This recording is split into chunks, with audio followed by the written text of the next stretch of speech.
महाकाल, कोई भी भक्त महाकाल के बिना बुलावे के जा नहीं सकता। और जीवन में एक बार महाकाल का बुलावा हर भक्त के जीवन में आता ही आता है। उसको एक अवसर मिलता है, चाहे वो अपने उसके खुद के भाग्य से मिलता हो, चाहे वो किसी उसके सगे संबंधी या किसी ऐसे संबंध के माध्यम से उसको वो अवसर प्राप्त होता हो कि उसको महाकाल जाना। मैंने वैसे भी कहा है, अगर आप महाकाल जा रहे हैं तो अपने किसी मित्र को या फिर किसी संबंधी को भी महाकाल की यात्रा पर ले जाना चाहिए, क्योंकि हो सकता है उसके पास व्यवस्था ना हो। भोलेनाथ के बारे में एक बात, बड़ी रोचक बात आपको बताता हूँ, मजा आएगा आपको, सुनने में अच्छा लगेगा। भोलेनाथ एक ऐसे देव हैं जिनके 3 प्रकार की पूजा होती है। अच्छा। बाकी सभी भगवान की एक ही प्रकार की पूजा होती है। कौन कौन सी? सात्विक पूजा होती है सभी भगवान की, लेकिन भोलेनाथ की 3 प्रकार की पूजा होती है। ठीक है, सात्विक, राजश्री और तामसिक।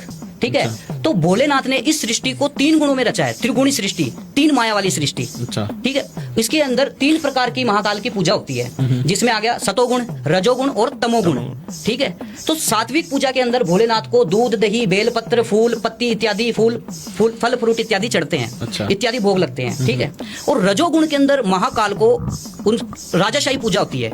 महाकाल की रजोगुण के अंदर राजाशाही पूजा होती है। उसके अंदर भोलेनाथ को भांग, धतूरा, गांजा, सुल्पा, सोना, चांदी इत्यादि चढ़ाकर राजाशाही पूजा करते हैं भोलेनाथ की।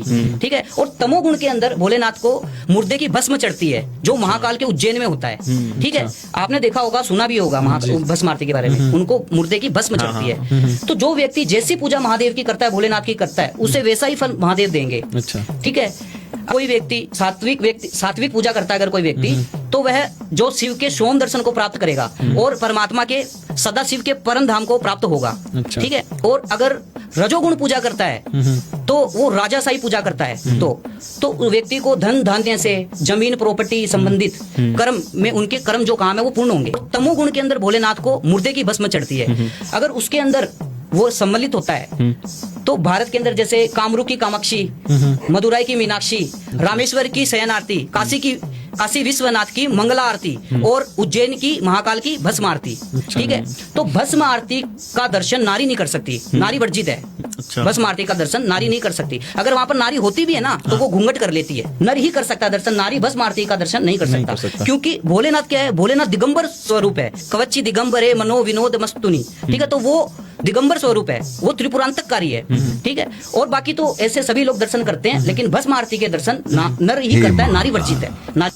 हे श्मशानवासी, त्रिपुंडधारी, कालों के काल, जब दुनिया ने हाथ छोड़ दिया, जब अपनों ने पीठ फेर ली और जब किस्मत ने हर मोड़ पर इम्तिहान लिया, तब मुझे सिर्फ एक ही चौखट याद आई, तुम्हारी।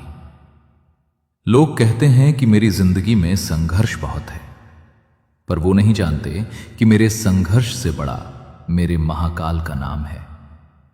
इस दुनिया की क्या औकात जो मुझे गिरा दे।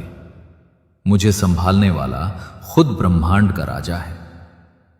तुमने ही मुझे हर टूटे हुए पल में समेटा है। जब भी मैं हारा, तुमने चुपके से आकर कहा, उठ, मैं खड़ा हूं तेरे पीछे। महाकाल, मुझे दुनिया की दौलत नहीं चाहिए, मुझे बस तुम्हारा वो आशीर्वाद चाहिए जो हर निगेटिविटी को भस्म कर दे। मेरा हाथ थामे रखना प्रभु, क्योंकि जब तक सिर पर तुम्हारा हाथ है, मेरी जीत तय है। अकाल मृत्यु वो मरे जो काम करे चंडाल का, काल उसका क्या करे जो भक्त हो महाकाल का। जय श्री महाकाल।